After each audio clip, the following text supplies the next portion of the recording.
ઉના તાલુકાના સિંબર ગામે પતિએ પત્નીની હત્યા કરી અને નાસી ગયો હતો, જેને આજે નવાબંદર મરીન પોલીસે ઝડપી પાડી અને તેના પર કાયદેસરની કાર્યવાહી કરી છે.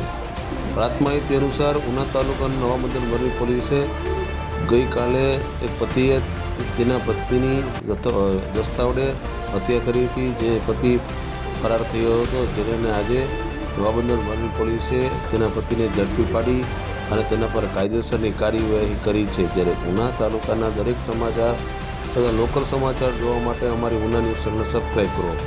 આ સમાચાર આપ ફેસબુકમાં જોતા હોય તો અમારી આઈડી ફોલો કરો, અને આ સમાચાર આપ પબ્લિક એપ પર જોતા હોય તો અમારી આઈડી ફોલો કરો. તો ધંધાકીય જાહેરાત આપવા માટે અમારો સંપર્ક કરો. ધન્યવાદ.